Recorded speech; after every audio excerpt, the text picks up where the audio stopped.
भारत सम्यक संबुद्ध को मैं शत शत वंदन करता हूं। बुद्ध शासन टेलीविजन के सभी श्रद्धालु आदरणीय दर्शकों को नमो बुद्धाय। सक्काय दिट्ठी, सक्काय दिट्ठी यह पाली शब्द है। सत्काय दृष्टि ऐसा हिंदी में कहा जा सकता है। इसका अर्थ है स्वदृष्टि। जो व्यक्ति स्व में विश्वास करता है उसे सक्काय दिट्ठी कहते हैं। वह आर्य के धर्म को नहीं जानता है तथा अश्रुतवान होता है। इससे युक्त व्यक्ति रूप को स्व से युक्त, स्व को रूप से युक्त, वेदना को स्व से युक्त तथा स्व को वेदना से युक्त समझता है। इसी प्रकार पंचस्कंदों को स्व में तथा स्व में पंचस्कंदों को समझता है।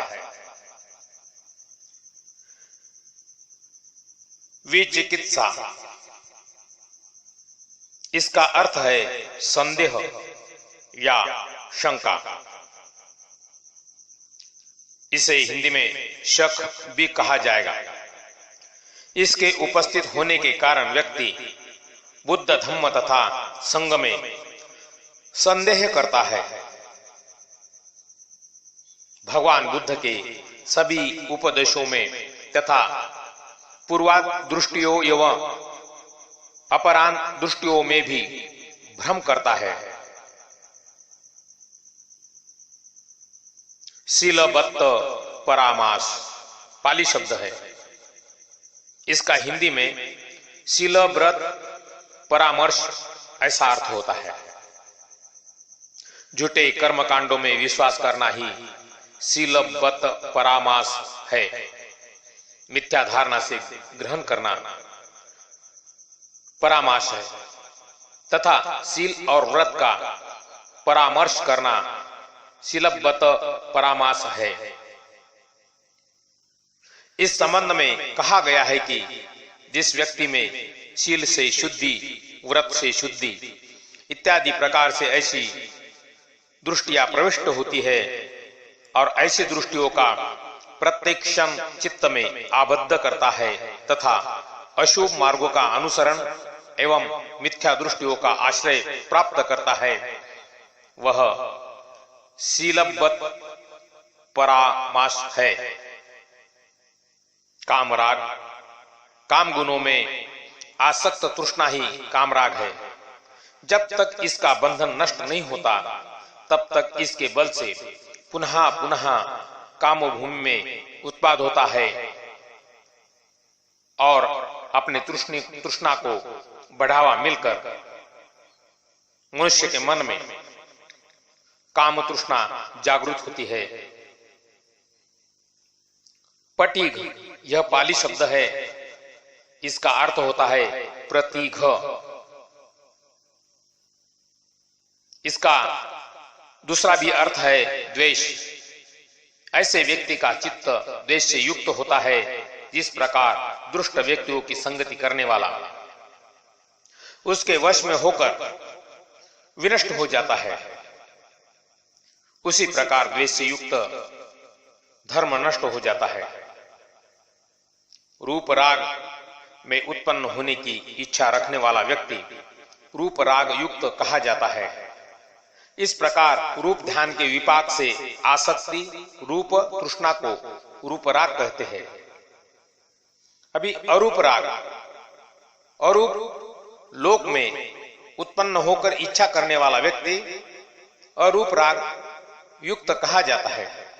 इस प्रकार अरूप ध्यान के विपाक में आसक्ति तृष्णा को अरूप राग कहते हैं। अहंकार को उत्पन्न करने वाला जो चीज है वो है मान, सम्मान, अभिमान इत्यादि। जिस व्यक्ति में अहंकार की भावना हो उसे मान कहा जा सकता है। मान के कई प्रकार बताए गए हैं। मैं उससे अच्छा हूं, मैं उससे बहुत सुंदर हूं, मैं उसके बराबर हूं, मैं उससे निम्न कोटि का हूं, मैं अहंकार के बराबर हूं, इसलिए मैं अच्छा हूं, इत्यादि प्रकार से वर्णन किया गया है। औद्धत्य यह एक एवं चित्त को दोनों को अशांत किए रहता है।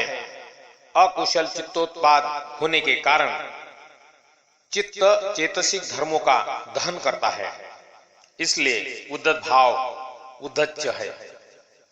यह भाव के अभिघात से चंचल जल की तरह आलंबन में अनवस्थित रहता है। इससे युक्त व्यक्ति सर्वदा प्रकंपित स्वभाव वाला होता है। जैसे वायु के अभिघात से ध्वज पताका इत्यादि वस्तुएं स्थिर नहीं रह पाती है, वैसे ही उद्धत्य से संप्रयुक्त चित्त वाला व्यक्ति भी एक ही आलंबन में स्थिर नहीं रह पाता है, अपितु भ्रांत रहता है। अविद्या यह पाली शब्द है, इसका हिंदी में अर्थ है अविद्या। अविद्या का अर्थ अज्ञान है, जो परमार्थ स्वरूप से मोह ही है। अविद्या जानने योग्य संपूर्ण स्थानों को स्वयं नहीं जानती और अनुशायित सत्वों को भी जानने नहीं देती है। जिस प्रकार मोतियाबिंद हो जाने पर आंख से कम दिखाई देने लगता है, उसी प्रकार अविद्या द्वारा आवरण होने के कारण जानने योग्य स्थानों को नहीं जान पाता है। वास्तव में चार आर्य सत्य पूर्वात, अपरांत, पूर्वापरांत तथा प्रतीत्य समुत्पन्न भाव को न जानना ही अविद्या यानी अविद्या है, अज्ञान है। भवतु सर्वमंगलं, सबका मंगल हो, सबका कल्याण हो, सभी को तथागत के धम्म की प्राप्ति हो।